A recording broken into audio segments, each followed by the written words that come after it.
Julius, Baby of the World by Kevin Hankes. Julius, Baby of the World by Kevin Hankes. You mean that Bump is going to be a baby? I thought you were just getting fat like Aunt Mona. Hooray! For Susan, the editor of The World, we're having a baby! These are for the baby. Before Julius was born, Lily was the best big sister in the world. She gave him things, she told him secrets, and she sang to him every night. After Julius was born, it was a different story. Lily took her things back. She pinched his tail, and she yelled insulting comments into his crib. "These are mine." "I am the queen," said Lily, "and I hate Julius." But her parents loved him. They kissed his wet pink nose, they admired his small black eyes, and they stroked his sweet white fur. Lily thought his pink wet nose was slimy. She thought his small black eyes were beady, and she thought his sweet white fur was not so sweet, especially when he needed his diaper changed. "Julius is baby of the world," chimed Lily's parents. "Disgusting," said Lily. Lily had to share her room with Julius. "After Julius goes away, do I get my room back?" she asked. "Julius isn't going anywhere," said Lily's mother. And he didn't. He stayed and stayed and stayed. Lily was supposed to be very quiet when Julius slept. "After Julius goes away, can I talk like a normal person again?" she shouted. "Julius isn't going anywhere," said Lily's father. And he didn't. He stayed and stayed and stayed. "We want Julius to grow up to be as extraordinary as you," said Lily's mother. "We must tell him constantly how beautiful he is and how much we love him." When no one was looking, Lily had her own ideas. "We love you, Julius. You're beautiful, Julius." "I hate you. You're ugly." "We want Julius to grow up to be as clever as you," said Lily's father. "So we must sing him his numbers and letters whenever possible." When no one was looking, Lily had her own ideas.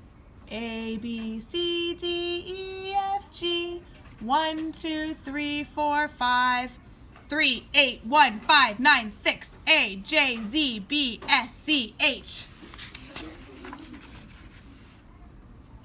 Lily's parents were more than a bit doubtful about leaving the two of them alone together. Lily tried to frighten Julius with her nifty disguises. She learned magic and tried to make him disappear. When that didn't work, she simply pretended that he didn't exist. "Baby? What baby? I don't hear anything." Lily spent more time than usual in the uncooperative chair. "I hate everything. I'm hungry. I have to go to the bathroom." Lily's parents showered her with hugs and kisses and treats of all shapes and sizes. They even let her stay up 15 minutes later every night. It didn't matter, nothing worked. "I am the queen," said Lily, "and I hate Julius." But her parents loved him. They kissed his pink wet nose, they admired his small black eyes, and they stroked his sweet white fur. "Julius is the baby of the world," chimed Lily's parents. "Disgusting," said Lily. There's Lily. Lily's parents were amused when Julius blew a bubble. "Can you believe it?" they exclaimed. But if Lily did the exact same thing, they said, "Lily, let's mind our manners, please." Lily's parents were dazzled when Julius babbled and gurgled. "Such a vocabulary," they exclaimed. But if Lily did the exact same thing, they said, "Lily, let's act our age, please. Ga ga goo goo. Ga ga ga." Lily's parents were amazed when Julius screamed. "What lung capacity!" they exclaimed. But if Lily did the exact same thing, they said, "Lily, let's restrain ourselves, please." One morning, while Lily was busy playing opera, her mother said, "Why don't you put some of that verbal exuberance to good use? Why don't you tell Julius a nice story?" "He's too little to understand a story," said Lily. "He can understand it in his own way," said Lily's mother. "Okay," said Lily, smiling. Julius, the Germ of the World, by me, Lily.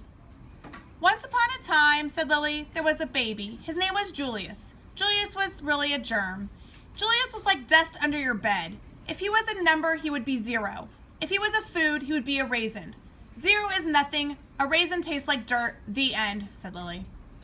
The story earned her 10 minutes in the uncooperative chair.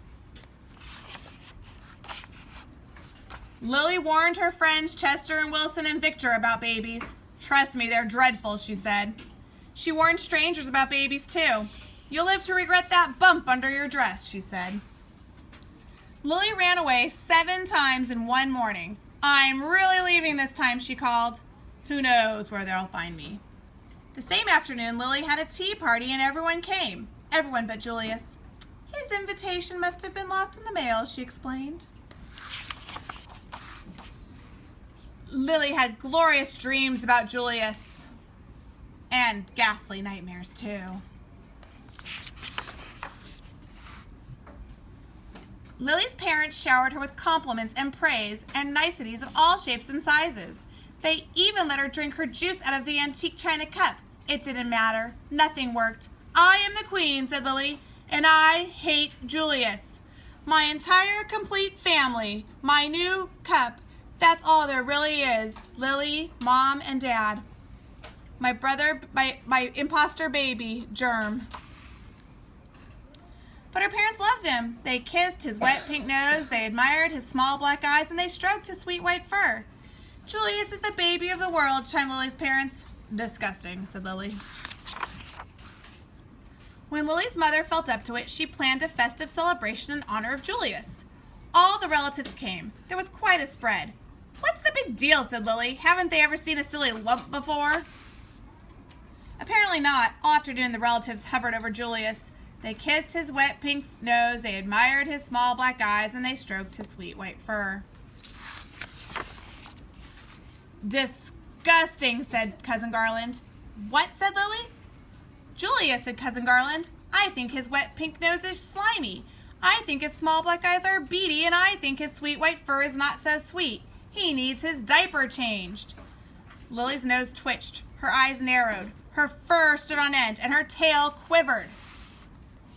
Hey, you're talking about my brother, said Lily. And for your information, his nose is shiny. His eyes are sparkly, and his fur smells like perfume. Cousin Garland was speechless. He can blow bubbles, continued Lily. He can babble and gurgle, and he can scream better than anyone.